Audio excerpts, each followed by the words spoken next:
Hi guys, Marion from Attire Beyond in Highland, New York.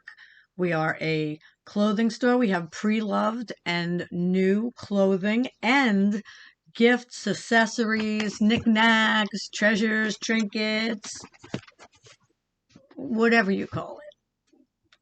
But what I'm here for right now, as you know if you've been following, is to read on in the book Anyone Can Live a Happier Life. Oh, it changed my page. So please excuse me. Here we go. Some of my greatest teachers. After the surgery, I started working at a hypnosis center where I met some wonderful people. We all had our issues, like everyone. Oh boy, yes, we did. I was in a marriage that was not working, and others had their own things going on, from fears to phobias to disorders to getting over the past. We all helped each other immediately and immensely while we worked there. We definitely all came into each other's space to make big life changes. When I decided to move on, I kept in contact with one of the women, two of the women actually, but one of the women. We remained close friends, but as the years went by, we did not get to talk or see each other as much anymore due to our conflicting schedules. I would wait to tell her things that were happening until I knew we had time on the phone. She was not happy with that. I totally understand, though. She wanted more us time on the phone or in person, and we just couldn't seem to get our schedules in sync. I was also in a different place mentally than she was. I was still holding anger at times, not towards her. I was in a situation I did not want to be in, and I was frustrated and angry at a family member. Out of character for me at the time, but this was a two steps backwards time. You will hear me say that every now and then, that I took three steps forward and two steps back. She asked me how my relationship was with this person, and I vented. I knew speaking about it would not make it better, but sometimes that is just what friends do, right? I even sent her an email apologizing for venting so much. I do not know a better way to put it except she broke up with me after that. The friendship breakup. She decided she was on a different path than I, and she was in a more peaceful place and did not want to hear all that crap. She told me she did not want to talk to me anymore, but to let her know if anything good happens in my life. I was heartbroken, as I really adored her, but I also understood. I had enough going on at that time to keep my mind off loss, but I was dejected and broken-hearted for sure. She was truly a good friend in my eyes, but like many things in life, we are sometimes just brought to people, places, and things for another another learning experience. I feel we both learned incalculably from one another. I was not talking to my friend about the same thing over and over, but she still wanted to part ways because she felt we were not talking enough and I was holding anger. Who knows what life will bring? Maybe someday we will reconnect in some way. Whatever her reasons, I love and respect her still, and I'm so glad she was a part of my life.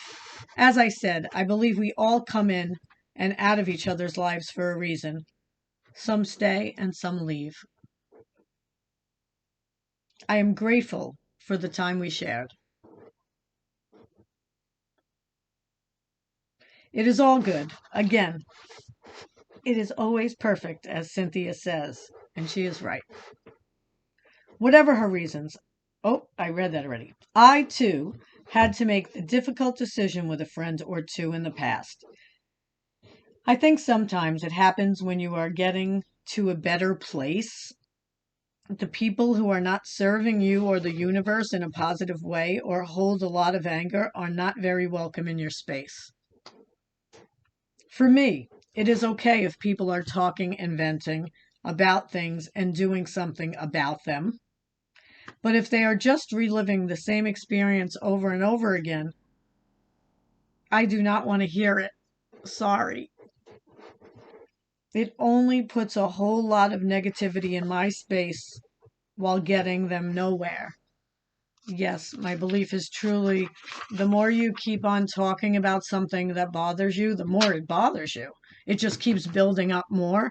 So sometimes I'll say to one of my friends, listen, I'm going to talk about this and we can discuss it here and now, but then I don't want to talk about it again because I need to vent, even though from a lot of my teachings, I shouldn't even be doing that, but sometimes you just have to. Okay, so then I write, I know people are not perfect, nor can we expect them to be, but the world around us, what we bring into our life and or let go of is always exactly as it is supposed to be.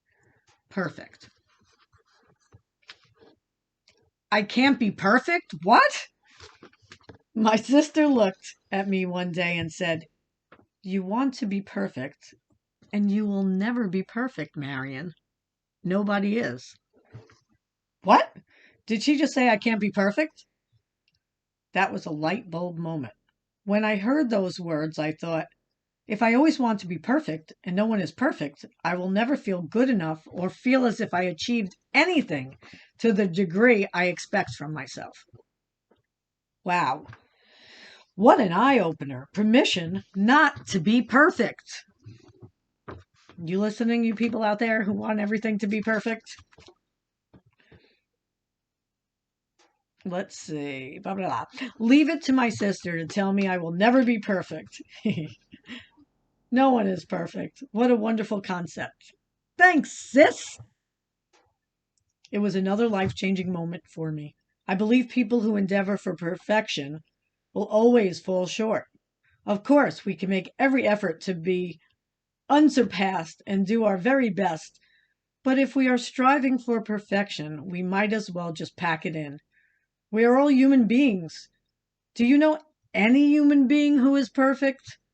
Without our wounds and scars, we would not have had those experiences that brought us to this very day. Without those imperfections, we would not have learned valuable life lessons. Every single experience is a learning experience. You don't have to believe it, just at least be open to hearing it. Are you getting where I'm coming from yet? Okay, guys, Marion from Highland and New York. Marion from Highland and New York. Marion from Attire and Beyond in Highland, New York. And the next subject is going to be my dream during this time, being on TV. Thanks, guys, for watching, and I'll see you. This is number 9. I'll see you for number 10.